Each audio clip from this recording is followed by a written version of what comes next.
untuk menghormati UI. Saya tadi sudah matur sama Pak On juga sama Direktorat.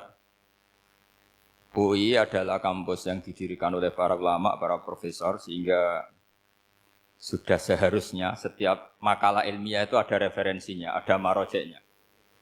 Dan yang dipakai di seluruh dunia, di semuanya, untuk ulumul Quran itu yang paling pokok pakai kitab Al-Itqan. Al-Itqan fi ulumil Quran, karangannya Imam Suyuti. Sebelum saya terangkan teks persisnya, itu ada sekian problem dalam memahami Quran, terutama kalau lewat terjemah. Problem itu bisa gawat, gawat betul, bukan gawat-gawatan tapi gawat betul.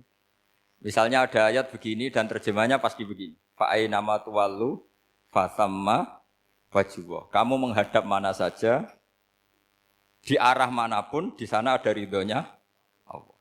Itu kalau hanya pakai terjemah, tentu menjadikan kita sholat bisa menghadap ke timur, ke barat, ke utara, dan ke apa? Selatan. Saya cerita sedikit tentang asbabun nuzul. Memang tema sekarang tentang asbabun nuzul. Dulu Rasulullah SAW ketika di Mekah itu sholat menghadap Ka'bah.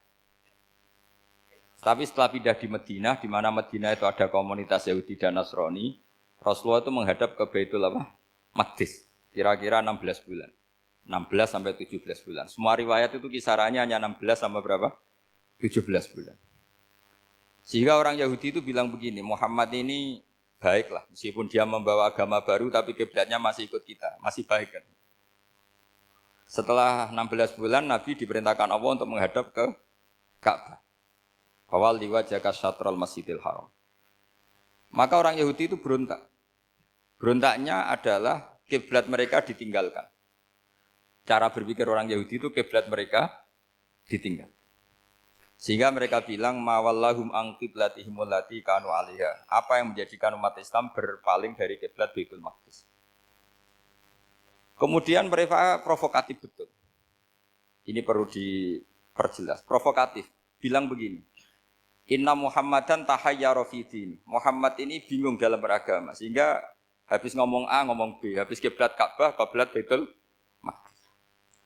Sehingga dalam banyak tarikh disebutkan peristiwa kiblat itu terbanyak melahirkan orang murtad, orang yang keluar dari Islam. Gara-gara provokasi orang Yahudi, Muhammad tahayyara fi din. Muhammad itu bingung dalam menentukan pilihan apa? Beragama. Kemudian walhasil singkat cerita akhirnya Nabi itu madhep Ka'bah. Apa yang terjadi mukjizat itu adalah bahwa agama ini agama yang mewakili semua agama sebelumnya yang masih orisinil. Yaitu Nabi akhirnya berargumentasi Ka'bah adalah kiblat yang asli, yang lebih tua. Terus mereka tanya, buktinya apa? Dijawab oleh Quran, fihi ayatum bayyinatum maqamu apa? Ibrahim. Ka'bah bukti tertua adalah di situ ada makam Ibrahim. Makam itu jejak kaki. Ya kalau bahasa Indonesia makam itu kuburan. Kalau dalam bahasa Arab makom itu jejak apa? Jejak kaki. Sehingga diketahui oleh sejarah, dibuktikan di situ ada jejak kaki siapa? Nabi Ibrahim. Sementara nisbatnya Baitul Maqdis itu adalah kepada Nabi Musa dan Nabi Harun. Yang ini adalah turunan dari Nabi siapa? Ibrahim. Hikmahnya apa? Begini. Sebagai bukti bahwa Baitul Maqdis pernah menjadi poros Islam atau poros Tauhid, maka Nabi Muhammad pernah disuruh menghadap ke Baitul Maqdis. Buat inget-ingetan kalau ini pernah menjadi poros apa tahu. Tapi tetap tua-tuaan masih tua apa? Ka'bah. Nah, kenapa tua Ka'bah tadi? Karena Ibrahim adalah Abul Anbiya, bapak dari para nabi. Dan di situ ada jejak kakinya. Fihi ayatum bayyinatum maqam. Bukti itu belum cukup.